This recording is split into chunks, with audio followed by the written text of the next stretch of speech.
ده برج الساعة في مكة المكرمة، واللي تمت تكلفته 16 مليار دولار.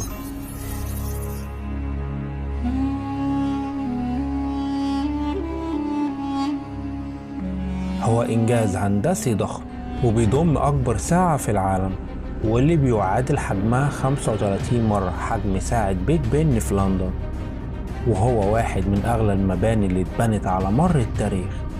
البرج ارتفاعه 600 متر، وبيضم أعلى مساحة سكنية من صنع الإنسان في العالم. لما تشوف البرج بيرتفع فوق مدينة مكة، صعب فعلا تستوعب حجمه الضخم ده. شركات بناء من أكتر من 10 دول مختلفة اشتغلت على المشروع، من ضمنهم شركة ألمانية واللي صممت الساعة. لكن بسبب موقع البرج في مكة، كتير من المهندسين المعماريين مقدروش يزوروا الموقع، لأن المسلمين بس هم اللي مسموح ليهم يدخلوا المدينة المباركة. دي القصة المذهلة لواحدة من أكتر ناطحات السحاب تميز وفخامة في العالم.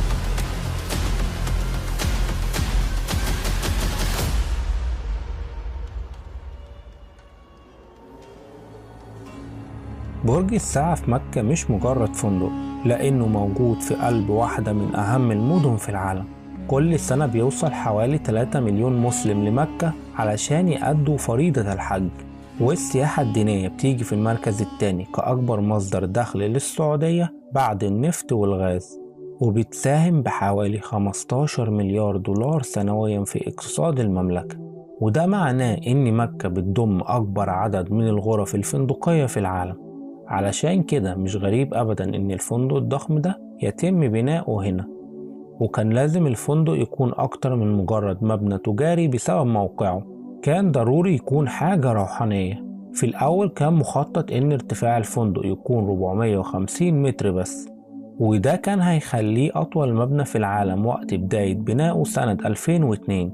لكن لما قرروا يحولوه لمأذنة عظيمة، مدوا ارتفاعه ل 600 متر. هنا بقى واجهتهم مشكلة كبيرة، نص المبنى كان اتبنى بالفعل. وقت ما السعوديين حبوا يزودوا الارتفاع ويضيفوا برج الساعة، كان نص البرج تقريبا خلص، وده معناه ان الاساسات كانت متثبتة في الارض علشان تتحمل ناطحة سحاب بارتفاع 450 متر مش 600 متر، وده اضطرهم يحددوا وزن المبنى عند 80,000 طن. وكان المهندسين محتاجين يصمموا هيكل طويل وخفيف الوزن لكن قوي علشان يركبوه فوق الفندق الحالي. المهندسين بدأوا التصميم كأنهم بيحطوا برج إيفل فوق المبنى الحالي. استخدموا الفولاذ عالي القوة والخرسانة بدل من الحديد المطاوع، لكنهم احتفظوا بفكرة هيكل الإطار اللي بيبقى أنحف كلما ارتفع زي جذع الشجرة، وكمان حافظوا على نفس المبادئ الهندسية اللي في برج إيفل. بعد كده بدأوا يبنوا الساعة والمأذنة حوالين الهيكل ده، وبعد ما خلصوا هيكلة المشروع جه الوقت إنهم يركزوا على بناء أكبر ساعة في العالم. تعاون مهندسين البرج مع شركة بيروت، وهي شركة ألمانية متخصصة في تصميم الساعات من سنة 1860. بسبب حجم الساعة وارتفاعها الكبير، كان التحدي الأول هو إزاي يمنعوا عقاربها من إنها تطير بسبب الرياح. فكروا في كذا تصميم، بما فيهم فكرة إن أطراف العقارب تتحرك على مسار دائري زي عجلة فيريس أو قطار الملاهي. لكن للأسف اكتشفوا إن الفكرة دي هتبقى تقيلة جدا، وكمان فيها أجزاء متحركة كتير ممكن تتعطل وتحتاج تتغير بعد فترة، بالإضافة إلى أن المسار نفسه هيبان من تحت العقارب، وده كان هيشوه شكل الواجهة. كانوا محتاجين حاجة خفيفة وبسيطة، وتقرر إن عقارب الساعة تتصنع من ألياف الكربون، وإن التحكم فيها هيكون من خلال موتور ساعة مركزي يقدر يشيل العقربين. عقرب الساعة طوله 23 متر، وعقرب الدقايق طوله 17 متر. تم تصميم وجه الساعة بميلان للداخل علشان يحمي عقارب الساعة من الرياح اللي ممكن توصل على الارتفاع ده بسرعة 200 كيلو متر في الساعة.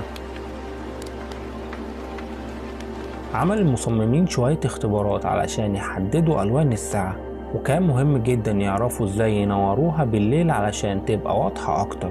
بعد شوية تجارب تشغيل في ظروف جوية مختلفة ومع مجموعة ألوان متنوعة، اتقرر إنه بدل الأسود والأبيض هيكون وجه الساعة باللونين الأخضر والأبيض، وهيتم استخدام مصابيح ليد وتم اختيار اللونين الأخضر والأبيض بسبب طريقة عمل العين البشرية. لما الضوء الأخضر يدخل العين بيخلي الصورة تكون أوضح.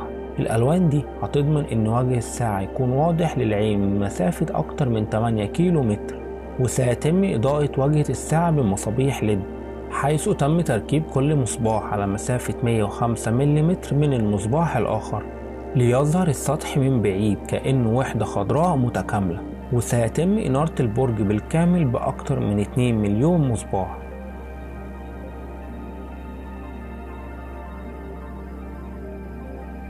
وتماشيا مع التقاليد الإسلامية تم تغطية واجهة البرج ب 98 مليون بلاطة فسفسائية، كل واحدة قياسها 20 في 20 ملم.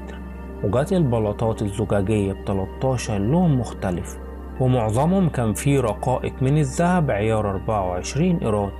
كان الطلب على البلاط ضخم لدرجة إن الشركة الفينيسية اللي بتنتجه كان لازم تبتكر طريقة جديدة لتسهيل العملية علشان تقدر تخلصها. وكان من الضروري إخضاع البلاط لاختبارات دقيقة للتأكد من مقاومته للظروف الجوية القاسية في قمة المبنى. أما واجهة الساعة نفسها فقد بنيت في دبي أولا لمعاينتها بشكل مباشر. كان الهدف من ذلك اختبار الهيكل وإجراء التعديلات اللازمة، خاصة إن العديد من المهندسين المعماريين والمهندسين المشاركين في المشروع لم يتمكنوا من السفر إلى مكة لرؤية النتيجة النهائية بعد اكتمال البناء.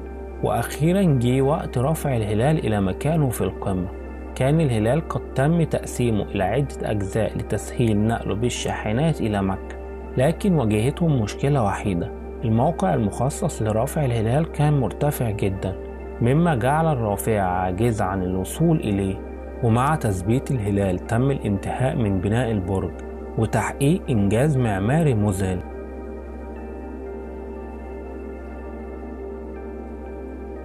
تم الاحتفال بالافتتاح بحضور الملك، وقام بالضغط على الزر لتشغيل الأضواء في لحظة مهيبة خلدت هذا الإنجاز.